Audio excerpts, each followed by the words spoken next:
Swayam Prabha. Digital India. Educated India.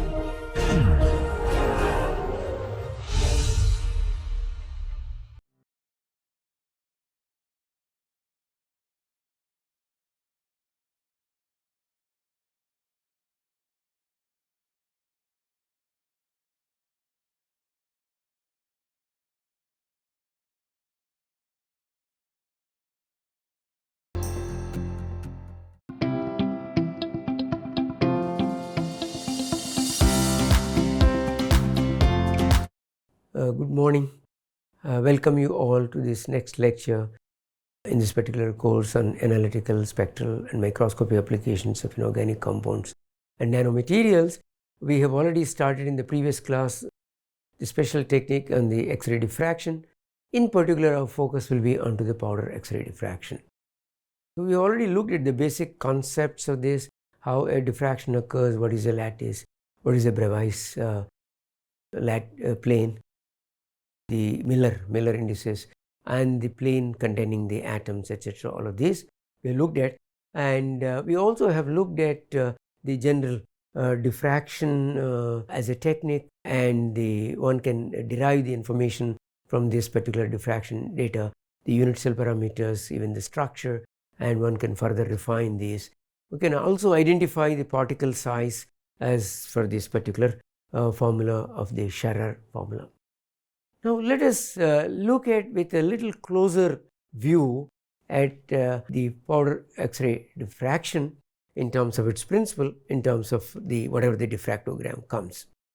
So what you do is basically in this X-ray diffractometer, which is meant for the powder, the sample can be rotated. Even in the single crystal, sample can be adjusted, rotated to meet the plane with respect to the incident radiation. That's what basically is that.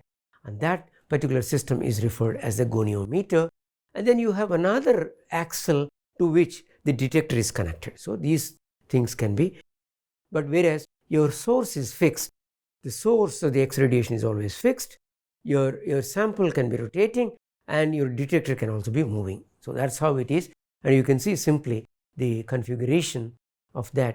We have already seen earlier the scattering angle is theta on the atom, and incident angle is theta, scattered angle is theta.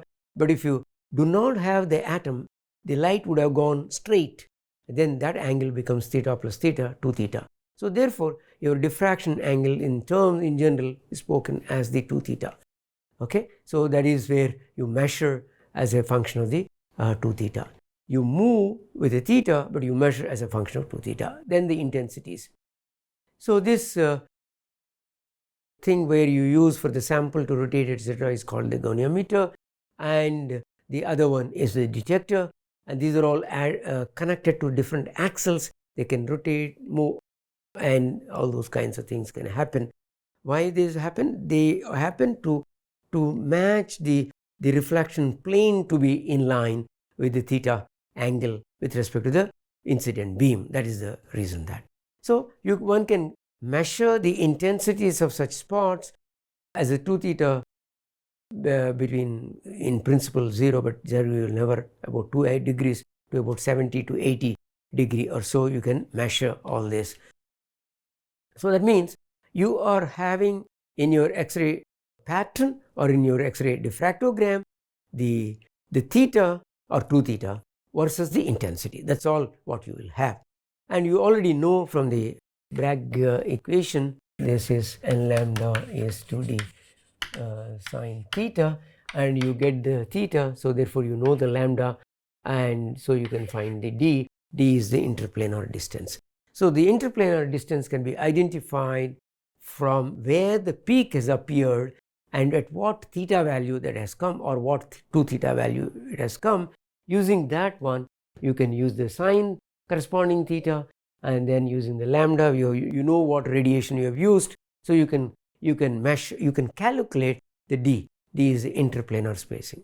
So therefore you have a host of d interplanar things. Before that, let us look at this particular the diffractogram which is shown.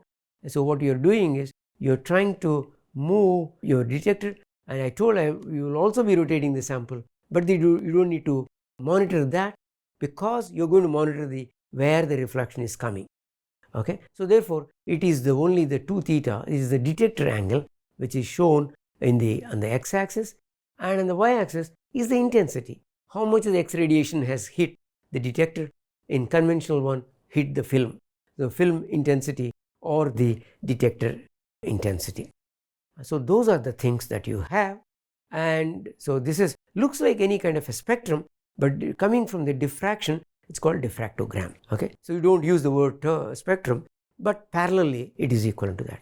So you can see there's something like here a peak, there's something like here peak, etc., of which you can see some of them is tall, some of them are sharp, some of them are broad, some of them are short, etc., all of these. So all these qualify the nature of the reflection that you have measured, and there is a information embedded into all of these.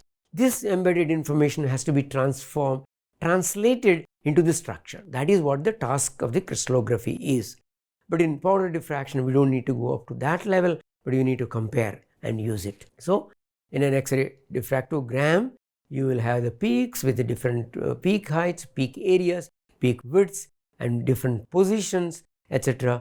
And I said that using this theta where it is coming, so you can find out the corresponding d value.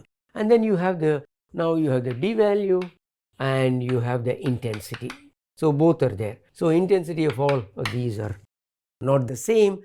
Most often what one does is they look at the most intense peak and divide with that, so that you will get a relative intensities. I'll explain you that later. Now this data of the d versus the intensity is the raw data that you have, and that raw data can be compared with the data known in the literature. It's called the International Center for Diffraction Data. They maintain the powder diffraction files. It's called PDF, powder diffraction files. So in this powder diffraction files, you have millions of compounds data is there. Now you try to put your data and try to search whether it matches with any of these fully or close by, etc., of these kind of things. So because I mentioned to you earlier, the lattice is very unique, therefore, and then your atoms, arrangement type of atoms, therefore your D is unique with a particular intensity.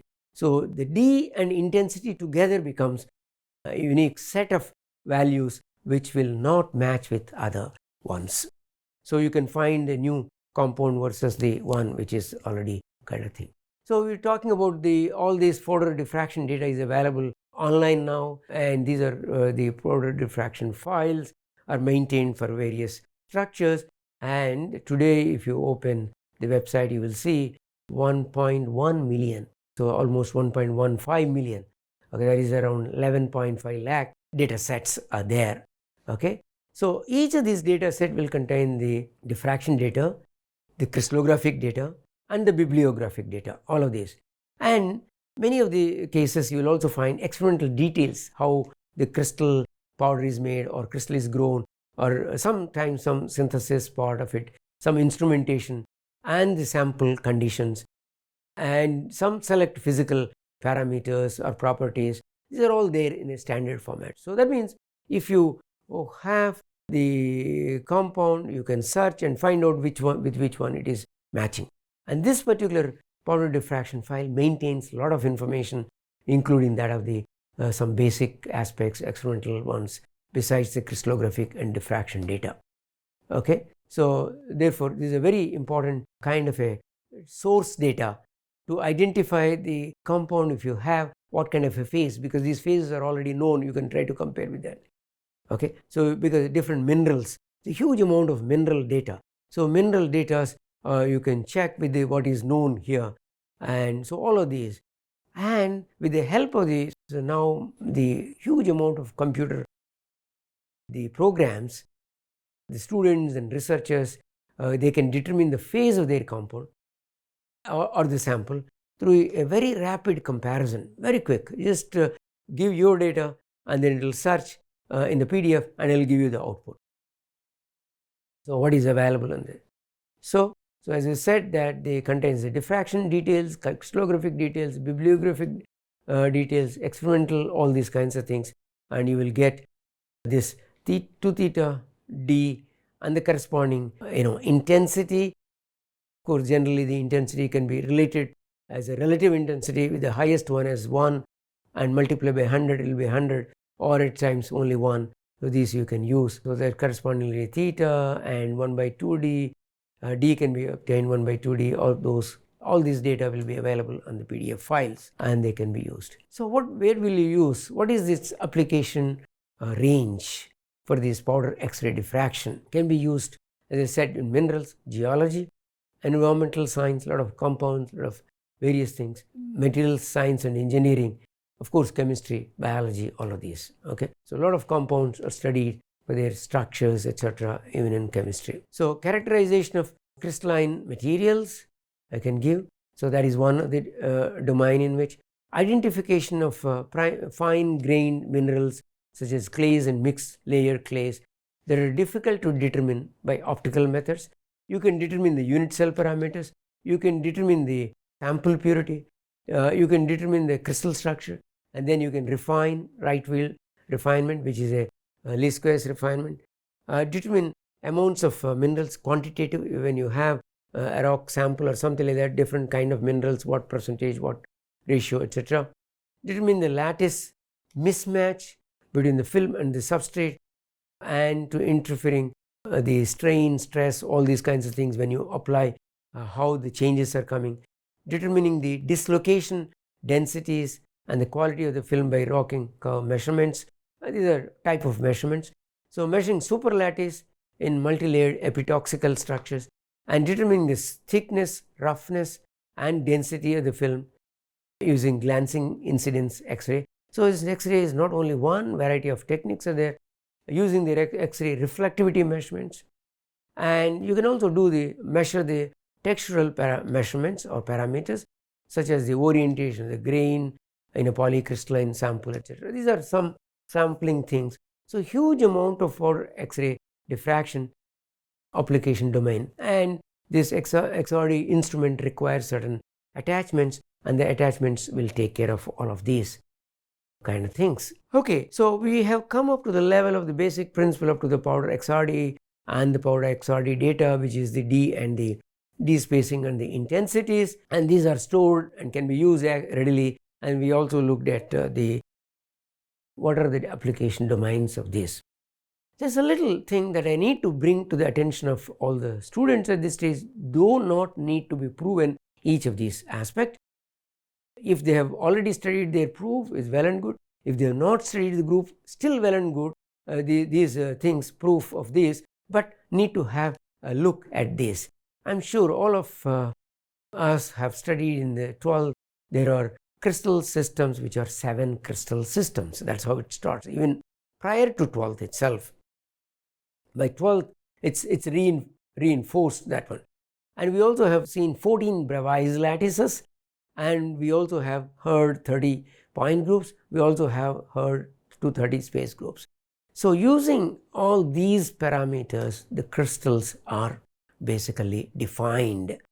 Okay, just like you have for an electron, you have the things like the principal quantum number, azimuthal quantum number, L value, ML value, spin quantum number, all of these. Like that, for the crystals, you have all this. So, with this you can define the whole system of materials. So you don't need to remember anything, just see these are all available readily everywhere. The cubic lattice is the most simplest, means the 3 axes you have seen earlier, they all are equal, and all the 3 angles are also equal, which is 90, and that's where you have seen earlier. You have seen that so that you have lattice kind of thing, and then you have your axis, etc. So all of these, then these angles, so you can call alpha, beta, gamma, A, B, C, and these are the 3-dimensional parameters for a lattice, for a unit cell. So these are for the basic unit cell. The cubic type, it will have different types of lattices. The simple type, body centered, face centered. Tetragonal, where the two of the axes are equal, not with the third, but angles are same. Orthorhombic, all the three axes are different, but the angles are same. So what is happening? From cubic to tetragonal to orthorhombic, the lattice, the unit cell parameters are changing. So all ABC equal and 90 angles are, A and B are equal and the angles are 90. ABC are not equal but the angles are 90 to the orthorhombic. Then you go to the rhombohedral, then you go to hexagonal, go to monoclinic. ABC are not equal. Alpha and beta, alpha and gamma are 90, beta is non-90, and that's what is. And the triclinic is A is not equal to B is not equal to C, alpha is not equal to beta, not equal to gamma, not equal to 90. So these are the things going from a very high symmetric system to the lowest symmetric system. That is what one needs to grasp. Don't need to mark, but these are all available. And this kind of thing will have only one kind of a lattice. As you increase more number of lattices, you will see that types of lattices as well. So that is where the crystal systems, Bravais lattice, the point groups, etc., space groups, we are not going into. The most useful for the people who are studying the single crystal X-ray diffraction, but not so much so required for the powder diffraction, though one can use it. Okay, we have already looked at something like the DHKL as such, and this can be obtained. And just I wanted to please draw your attention to this slide. I want to tell you that you don't need to remember these formulas at all. These are available in any crystallography book, and they have been incorporated into the softwares where your data is being handled.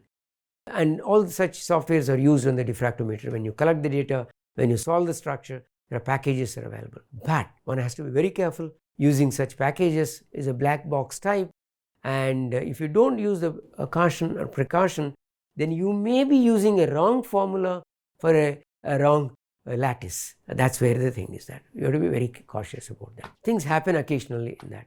So the cubic 1 by d square is this kind of a formula, which is the simplest, with a little bit more complication, with orthorhombic with a little bit more complication, triclinic with most complication of all that. Okay, and so most often we consider in talking the examples, etc., the cubic phases becomes easier. Then the other things can continue with the same kind of a principle, but using appropriate formula. So to get the D here is very simplistic. You require somewhere HKL. Everywhere you require the HKL, and in some cases you require HKL as well as the alpha, beta, gamma. So all of these informations are there. So D spacings, which you can get from your theta data itself, and then you can convert it. Before we go into convert this the HKL assignment, let us look at we talked about the diffraction, and you have the incident beam and the diffracted beam. With respect to the incident beam, it will be that is a 2 theta, 2 theta becomes like a cone. One doesn't need to prove, because it is diffraction working in this direction. So if you have your sample here and you have a radiation here, this is what is the cone. So if you put, so you keep changing these values, and you keep changing this one. So it moves on this here, then when it moves here, then it will move here. When it moves here, this incident, it will move here. When it moves here, etc. So it will become a cone of radiation, and that is what you are seeing, the cone of radiation. And if you open up this cone, cut here in one place at the origin here, you can open and see that this becomes a strip of where here, and that is what is the hole there. Okay, so you can use that. And if you open both directions, obviously here, and you see this here and here. So you have your intensities coming on all directions, and from that you can measure. So that is where the cone, when you open up, you see the diffractions, and these are assigned, but the assignment we are going to see in a while. And this is called the Debye-Scherrer powder pattern. So powder is nothing but polycrystalline. Identical equal to polycrystalline. Okay. So when you sample, each of the particle is a crystal, but together obviously you have the so many crystallites are there. So this is a polycrystallite thing. So you can see the kind of things coming up here, etc. And if you rotate over angles, you would see the whole film. See this belt like structure you see, that is the film on which the things come. And when you open this belt here, because it's going through this and coming out here. So one hole is seen here, the coming out hole is direct one. We don't need to see that. So in between you have all the data, and that's what it is. In between you have all the data.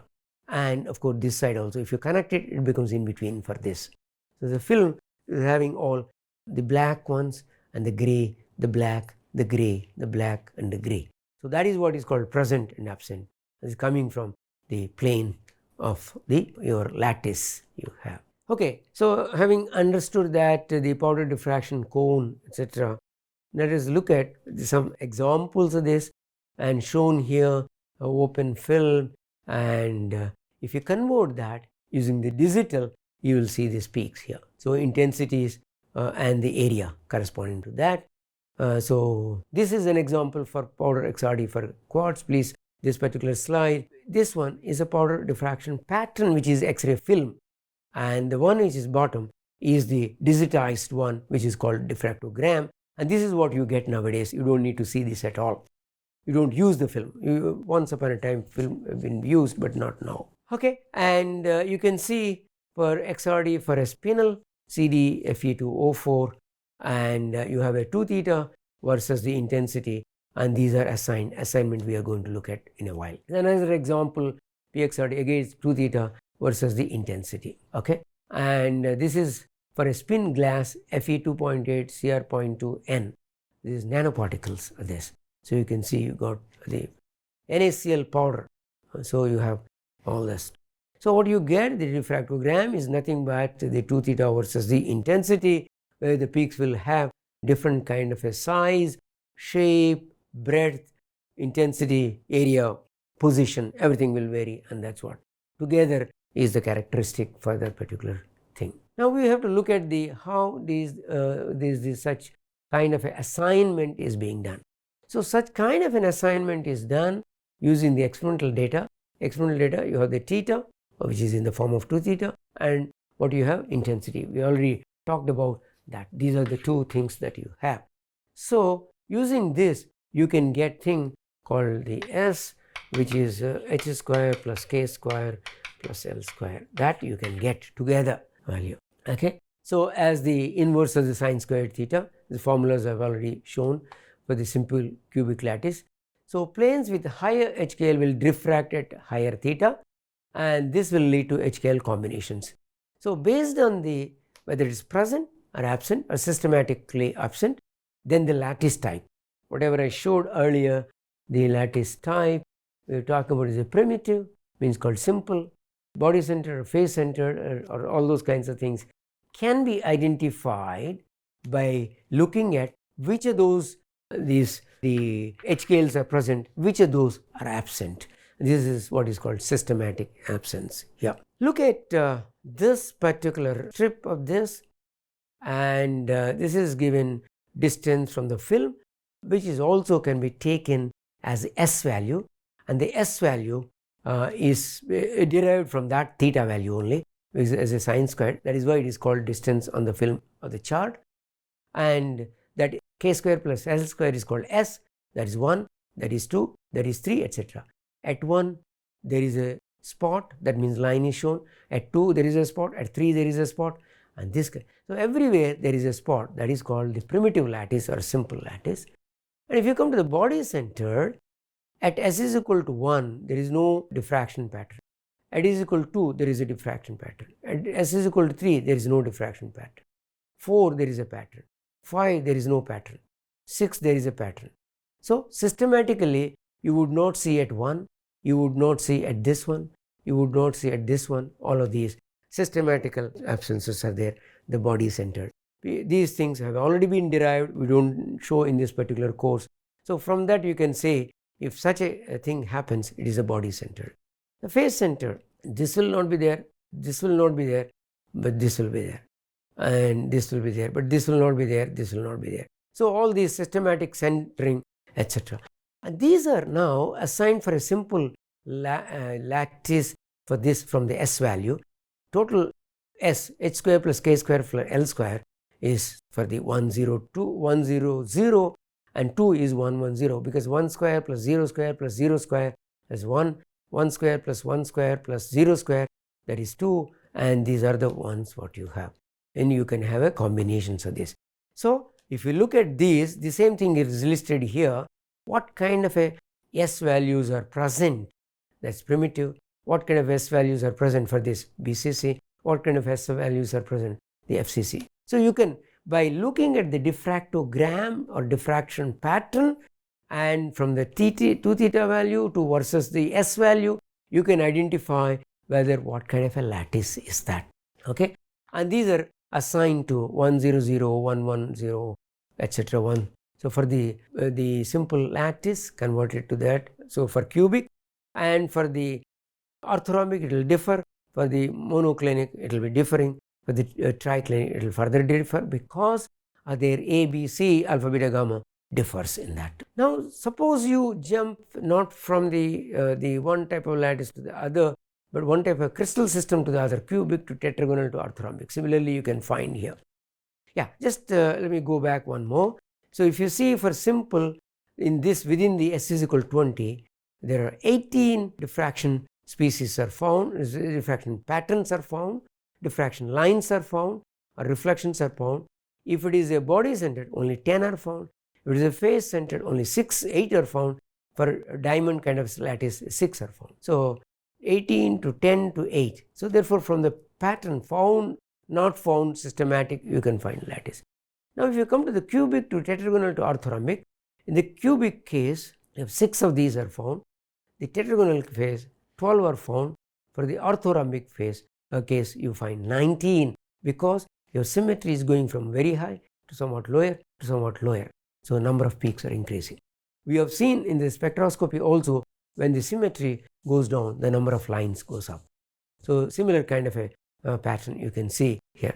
So compared to the cubic, tetragonal, orthorhombic, you can see. So you can find out that lattice also, lattice type, crystal system, all of these you can look at that. Okay, so we were talking about the indexing and then obtaining the lattice parameter. A practical workbook, we'll look at that. So the diffractogram or the XRD pattern, kindly look at the slide. I'm just going through the step by step here. The XRD pattern comes with the theta and peak intensity, and that from theta you can get the DHKL or sine squared. Note that each peak in the pattern or digital diffractogram work out its relative intensity. That means highest intensity by I highest, each I by highest you find, okay, and that is gives the relative peak intensity. Then you have calculate the sine square theta, because you already know 2 theta, then you can get theta, you can get sine theta, sine square theta for each peak, and normalize this value by dividing with the minimum sine square theta. So you also get here the sine square theta for each of the reflection divided by sine square theta of minimum. There is always that. In the intensity, the highest intensity, the sine square value, the lowest sine square value. That is what. So you get that also. Then you will get from this integer values come from this one B, that is h square plus k square plus L square. So this you will get, and so compare the output coming from C with the pattern that is expected by taking care of the absences. I showed you which are the absences, etc. That will determine your Bravais lattice already. That will obviously get, so you get your intensity ratios, you get your sine square theta ratios, you get your S value, h square plus k square. You will look at the pattern present, absent, then you can determine the Bravais lattice, and then use appropriate formula to calculate the parameters which I showed you earlier from D A relation. Okay, so in this example, let us look at that. These are the peaks which are found in diffractogram or a film, it doesn't matter. These are the 2 theta value. So from that you can get theta, then you can get sine theta, you can get sine square theta, then you multiply with certain appropriate the integers with 1 time, 2 times, 3 times, so that you can get the multiple these values of that, and then you can get the h square plus k square. So h square is 3, 4, 8, 11, 12, 16, 19, etc. So you're getting the maximum kind of things, and this 3 correspond to 111, this corresponds to 200, and of course depending upon the lattice that also you have 8, 11, etc. So this kind of a, because what is present you are looking at that, and if you compare with the standard, this will come out to the face centered cubic lattice. Okay, so the average. So now using this one you can calculate the a value. So you can get the HKL is there, the sin theta is there, lambda is there, a value. So you can get a value for this, you can get a value for this, you can, but a value should be only 1. You get all these values with some little differences, and you can take, of course, initially an average also you can take. There are other ways of doing this as well. Okay, so now we have gone from simple powder diffraction to the 2 theta, to the intensities, to the d values, s values, and then assigning HKL values in this particular class. Then using this as the base, and we will, of course, we also looked at how to do homework in terms of obtaining the lattice parameter. This is a cubic, so therefore there is only one parameter is there, that is A. All other things, A is equal to B is equal to C, alpha, beta, gamma is 90, you don't need to determine. A very simplistic case. Simplistic case can be done manually using certain peaks from this, but little complicated, we require to use the programs and already there in place. We will continue with that in the following class. Thank you very much.